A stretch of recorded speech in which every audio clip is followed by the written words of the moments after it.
Hai teman-teman, selamat datang di channel Belajar Komputer. Kali ini kita akan belajar Microsoft PowerPoint 2013. Apa itu Microsoft PowerPoint? Microsoft PowerPoint adalah program aplikasi untuk membuat presentasi secara elektronik yang handal. Presentasi PowerPoint dapat terdiri dari teks, grafik, objek gambar, clip art, movie, suara, dan objek yang dibuat program lain. Langsung saja kita buka Microsoft PowerPoint-nya untuk mengenal lebih dalam.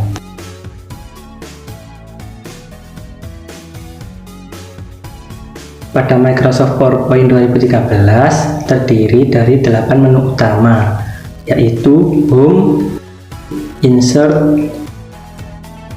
Design, Transition, Animation, Slideshow, Review, dan View. Kita kembali ke tab menu Home dulu. Di sini terdapat beberapa grup. Yang pertama yaitu Clipboard. Di dalam Clipboard berisi icon untuk copy, cut, paste, dan format Painter. Yang kedua adalah Slide. Di sini kita bisa menambahkan slide, mengubah tata letak tulisan yang ada di slide, mereset slide, dan mengelompokkan slide. Yang ketiga adalah font. Di sini kita bisa memilih jenis font, ukuran font, menaikkan size lebih besar sedikit, mengurangi ukuran font, mengembalikan teks yang dipilih menjadi normal, menebalkan huruf, memiringkan huruf, menggarisbawahi huruf, memberi bayangan pada huruf, memberi garis tengah pada huruf, mengatur spasi pada huruf, memberi warna huruf, dan yang ini untuk mengubah teks yang dipilih menjadi huruf kapital semua, huruf kecil semua, huruf awal menjadi besar, huruf di setiap awal kata menjadi kapital, atau menjadikan huruf di setiap kata menjadi kecil. Yang ketiga yaitu paragraf.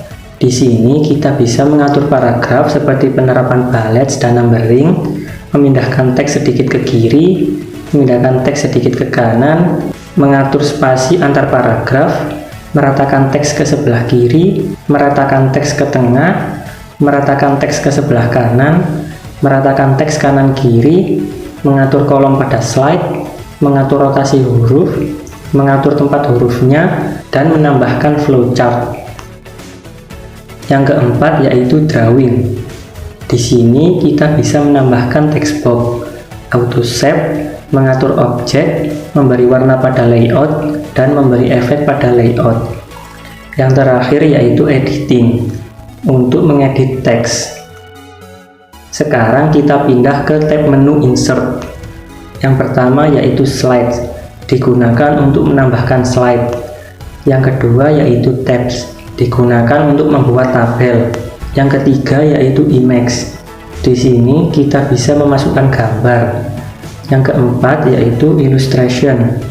Di sini kita bisa memasukkan bangun ruang, flowchart, dan grafik ke dalam dokumen. Yang kelima yaitu Apps, digunakan untuk menambahkan software tambahan. Yang keenam yaitu Link. Di sini berguna untuk menghubungkan dokumen satu ke dokumen lain secara offline maupun online. Yang ketujuh yaitu Comment, berguna untuk memberi komentar tentang dokumen yang dibaca. Yang kedelapan yaitu Text. Di sini kita bisa membuat text box, header dan footer, word art, menambahkan tanggal, memberi nomor pada slide, dan menambahkan dokumen lain. Yang kesembilan yaitu simbol.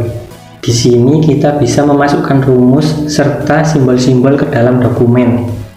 Yang ke-10 yaitu media, digunakan untuk menambahkan video dan musik secara online maupun offline. Sekarang kita pindah ke tab menu Desain. Yang pertama yaitu Themes.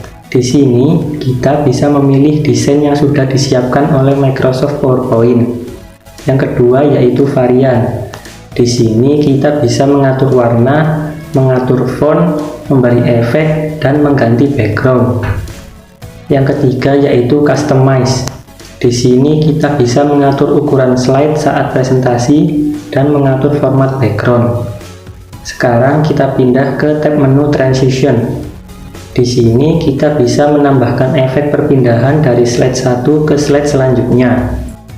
Sekarang kita ke tab menu Animation. Di sini kita bisa menambahkan efek ke teks atau gambar. Sekarang kita pindah ke tab menu Slideshow. Yang pertama ada Start Slideshow. Ini digunakan untuk menentukan dari mana slide kalian dijalankan. Apakah dari awal, dari slide yang sedang kalian buka, dari layanan online, atau kalian bisa mengaturnya sendiri. Yang kedua yaitu Setup. Di sini kita bisa mengatur tayangan slide, menyembunyikan slide, menentukan urutan slide, dan merekam waktu presentasi. Yang ketiga yaitu Monitor. Di sini kita bisa mengatur resolusi presentasi. Sekarang kita pindah ke menu Review. Yang pertama yaitu Proofing. Di sini kita bisa mengecek tulisan kita yang sudah kita ketik. Yang kedua yaitu Language. Di sini kita bisa menerjemahkan tulisan yang ada di slide dan mengubah bahasa untuk memeriksa ejaan yang sudah kita ketik. Yang ketiga yaitu Comment. Di sini kita bisa memberi komentar, menghapus komentar, melihat komentar sebelumnya, melihat komentar selanjutnya, dan mengatur untuk menyembunyikan komentar atau memperlihatkannya. Yang keempat yaitu Compare. Di sini kita bisa membandingkan dan menggabungkan file presentasi. Sekarang kita pindah ke tab menu View. Yang pertama yaitu Presentation View. Di sini kita bisa melihat seluruh slide yang sudah kita buat secara normal, outline view, slide sorter, note spec, dan reading view. Yang kedua yaitu master view. Di sini kita bisa menambahkan logo yang bisa muncul di semua slide, bahkan bisa mengatur semua hal seperti warna, font, background, efek, dan yang lainnya. Yang ketiga yaitu show. Di sini kita bisa menampilkan penggaris, garis bantu, dan catatan. Yang keempat yaitu zoom. Ini berguna untuk memperbesar ukuran slide dan mengembalikan slide secara normal. Yang kelima yaitu color atau grayscale. Ini berguna untuk mengatur slide kalian, ingin berwarna atau hitam putih. Yang keenam yaitu window. Di sini kita bisa menata tampilan window PowerPoint secara cascade, split, atau berpindah ke Windows lain. Yang terakhir yaitu macros. Ini untuk melihat daftar makro yang dapat kalian gunakan. Itulah pengenalan singkat tentang Microsoft PowerPoint 2013. Terima kasih sudah ikut belajar di sini. Sampai bertemu lagi.